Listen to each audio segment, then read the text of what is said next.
What's going on, everyone? Welcome back. Chris here. I hope everyone doing fantastic.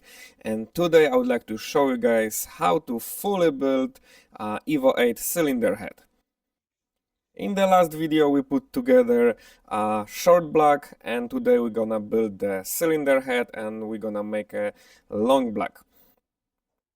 First, I am going to lap the valves with a lapping compound, very fine lapping compound. Usually I'm using 600 grit or 1000 grit. And this is a process not to make a better seal, it's just the process to see which valve doesn't seal completely. Before I disassembled that engine, I did leak down test and couple valves were leaking, so this is just to confirm which valve seat need to be recut. As you can see, this valve was leaking, so I am going to put X on the side, so I know that I need to recut the valve seats. And this is the leak down test that I did before I disassembled that engine, and as you can see, cylinder 3 was leaking 6% from intake valve and cylinder 4 8% from intake valve, so this just confirm my leak down test. And to cut the valve seats, I am using New Way cutters. They are really nice product. I am using them for years. You can buy different angles. Usually the common angles are 60, 45 and 30 degree. You can buy any degree you like from their website. So this is good product. I was using it before and it's doing this job very well. And you guys probably asking yourself why I just didn't send the cylinder head to machine shop to get the valve seats recut. Well, there is a couple reasons for it. The first reason, because I like to do it myself. And the second reason is because usually machine shops doesn't care that, for example, your cylinder head is discontinued, and they will cut your valve seats whatever amount they like. They usually take more material, for example 20-30,000 at once, when sometimes you just need to recut, for example 5,000. So doing this yourself with those cutters, you can cut those seats multiple times. So of course the cylinder head going to last longer. And this is the final product after the seats has been cut.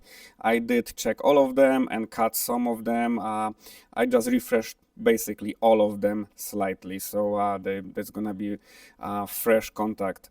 And this is the cylinder head after washing and cleaning it properly, because of course that's gonna be a lot of shavings.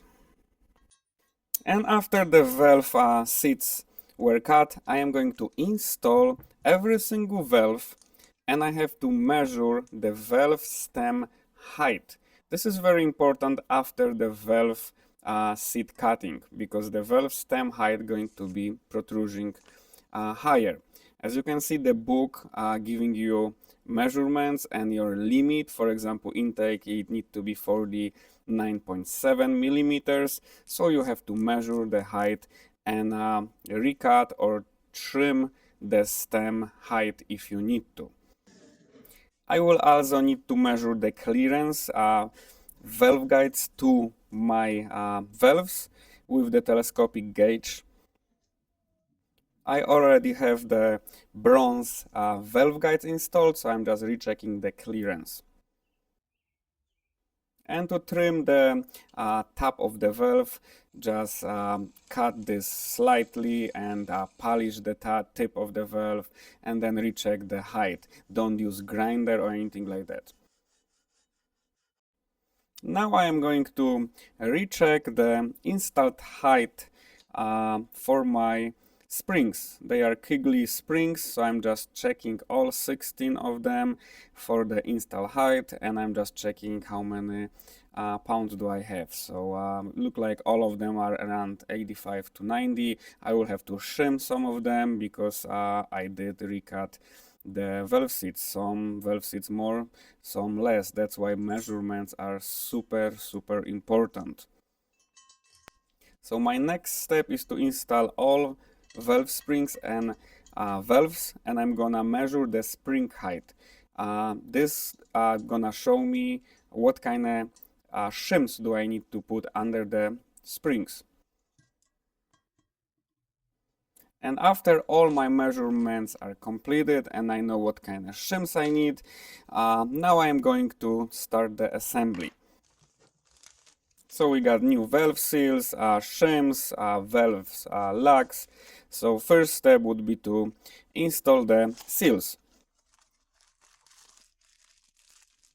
There is a nice tool that you can buy from STM to install those seals. You can use a extension and like 10mm also that work, but I think it's worth to invest like $30 or $40 in this tool. It's pretty easy and nice, and you're not gonna damage the seal while installing it.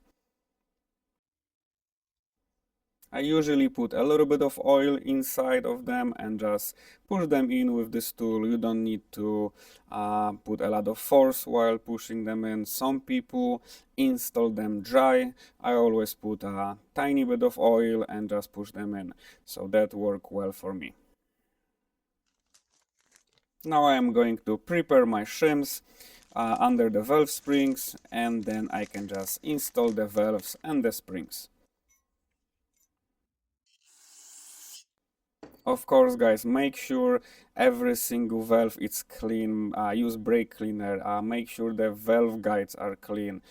Sometimes just tiny bit of dirt or shaving from previous work can make a lot of scratches everywhere. So I always double, triple check that everything is super clean.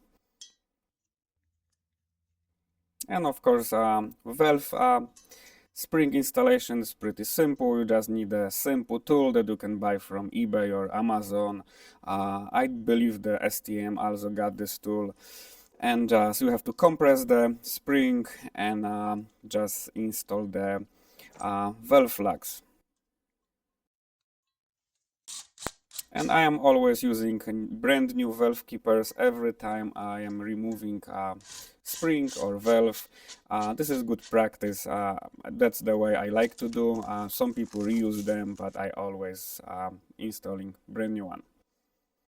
And to install them easier, I find a way to put like a very thick oil, like a little bit of Lucas oil, and use the magnet and just little screwdriver or finger to hold them in place. Without the oil, they don't stay in place, so I found the easiest way to just put a little bit of oil or assembly lube to just keep them in place. And after I installed the valve springs, I of course measuring the spring height. This is very important to do. That's why we use shims for them to have desired spring height. If, for example, you have a conical valve springs, it's harder to measure them with just a regular caliper like this, but it is possible to do. Next step, we're going to install lifters. I am going to use top-line lifters. I am huge fan of OEM lifters. In my opinion, they are the best, but for this build, I don't have OEM lifters. Previously, this car had zero tick from GSC. I don't like them, so I am installing top-line lifters. I used them before, never had a problem, and they're pretty quiet, so that's why I'm using them again. Of course, make sure, guys, to bleed them before the installation. That's super important, otherwise we can bend the valve. Now I am going to install OEM oil regulator. Kegley regulators are great too, but for this build it's not necessary, and I am going to install the OEM one. And important thing, guys, a lot of assembly lube in the cylinder head. When there is fresh build, that must be a lot of assembly lube. The cylinder head going to get oil the last, so it's very crucial to have a lot of assembly lube or something thick like a Lucas oil, because the regular oil will just not going to stay long in the cylinder head. So after I install the rocker arms, I'm gonna put more assembly lube, and I am preparing to everything to install the cams. And I am putting a little bit of gasket maker on the edge right there where the cam seals are going. I've seen them leak before from those places, so I'm just putting tiny bit of gasket maker. And for this build, I am going to install HKS 280 cams. This is a 2.3 stroker engine, and I think those cams will suit this build. I do have other cams in the shop like GSC S1 or GSC S2 that I can always swap them, but those cams were sitting in my shop for a very long time. They are almost brand new, so I just want to use them and try and see how they're going to work. And now, of course, cam caps, they need to be torqued to their own specifications.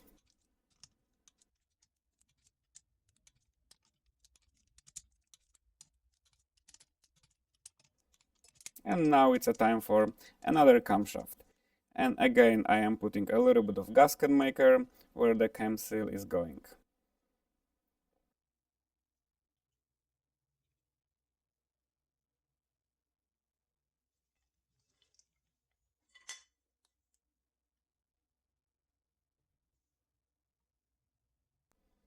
And again, assembly loop, and I can install cam caps.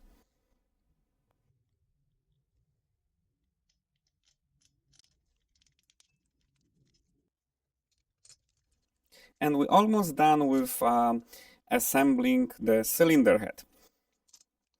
So my next step will be to check the piston to valve clearance.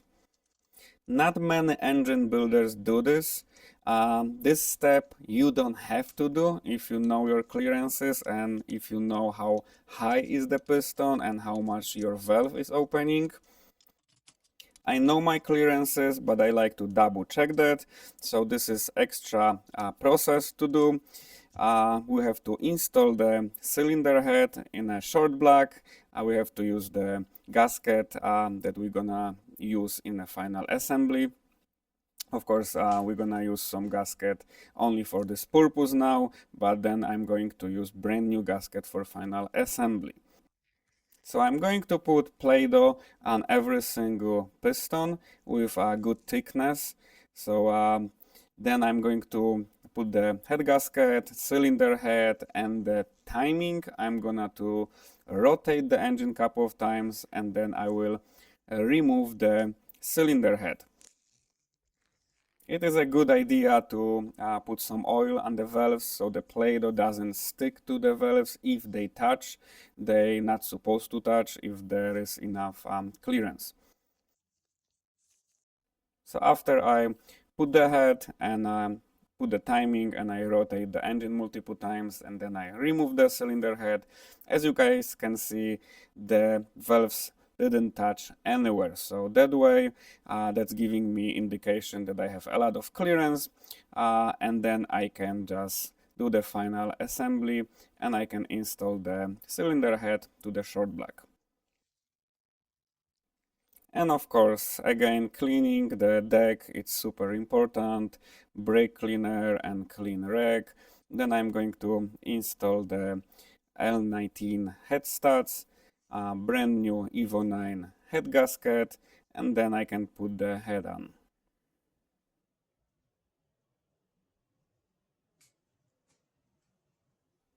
So now I'm going to install the oversized washers.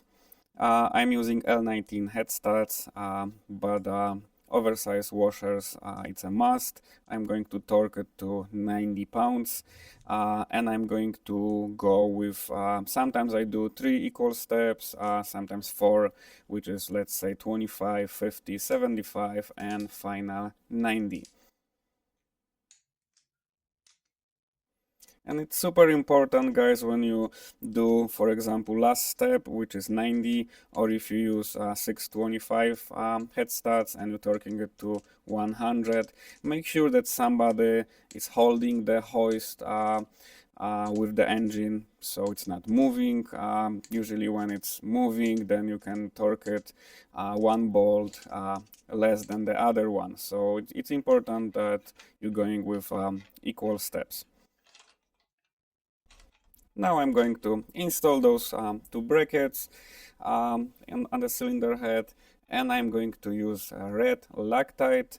The reason why, because one time before, one of those bolts get loose from vibration and end up in the timing area and cut my timing belt. So from that day I'm using red Loctite on those little 4 bolts. And I am going to install the valve cover so I can install the timing belt. You guys probably noticed that there is no crankshaft sensor installed. Yes, I am installing the timing belt, and there is no possible way to install the crank sensor with the belt on, but I'm just installing it to show you guys how to install it, and I will remove the belt anyway before I install it in the car to spin the oil pump and lubricate the engine. I'm not spinning the oil pump right now because the engine is going to be installed in a couple of weeks. And the belt is on, so we can now rotate the engine and just recheck our grenade pin in the tensioner. Of course, check your timing marks first with the valve cover and the bottom timing mark, and then you can rotate it and double check if the grenade pin is going inside after 15 minutes of sitting. The another option to make a tension to the tensioner is this tool right here. You can use this tool and set this to 30 inch-pounds. This is what the book is showing, and then you basically just tighten this bolt. So you can do this manually like I did before, or you can do this with this tool. So now it's a fun part. We are going to strip the valve cover from the paint, and then I am going to powder coat it. But first I'm gonna remove the baffle, and because I want to enlarge the breather. I want to install the little bit larger breather. It's a built engine, and I'd like to have bigger breather.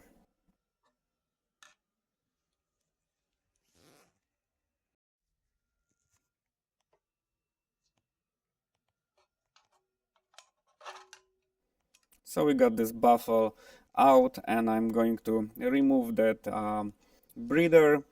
I will make this hole a little bit larger. Of course, I have to measure it, and then I will install this little bigger breather.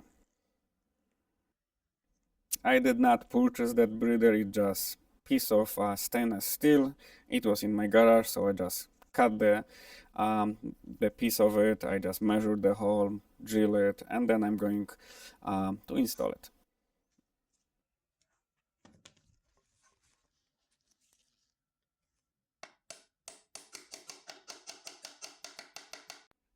I will now drill the holes, because when I remove the rivets, now we have to drill it and tap it with a new thread. When you guys drilling those holes, measure it how deep you are going. You don't want to drill too much to the outside of the valve cover. And of course, after this all drilling and tapping the new threads, we are going to wash the valve cover completely from the shavings.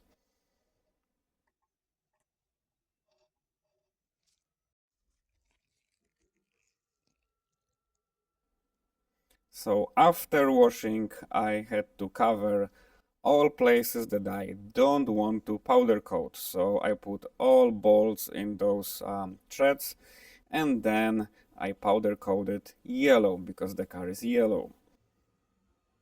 I don't do powder coat every day. I just do here and there, not much often, but this came out very, very nice. I'm glad and I love it. It's just very, very nice.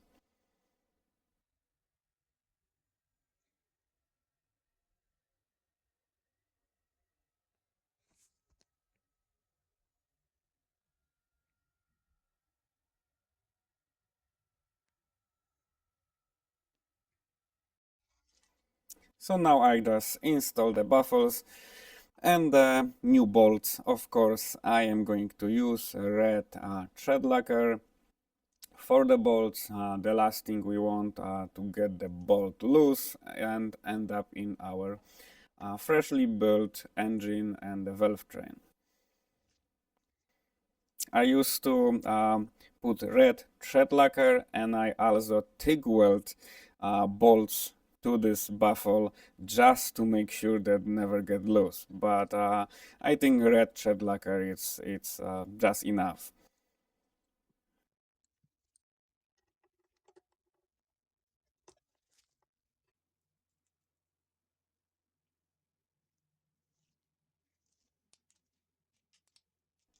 And basically the only left we got the main seal and the oil pan. For the main seal, the ideal is to just remove the engine from the hoist and install the main seal, but it would take too much time. There is enough room to do it, but you just have to play with your fingers and with the 10mm socket.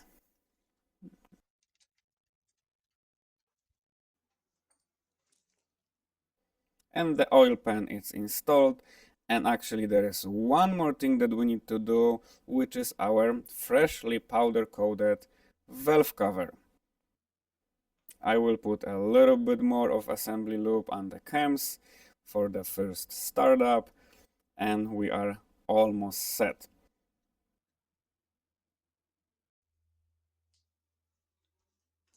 So that's all, guys, for today. I hope you didn't get too bored watching this.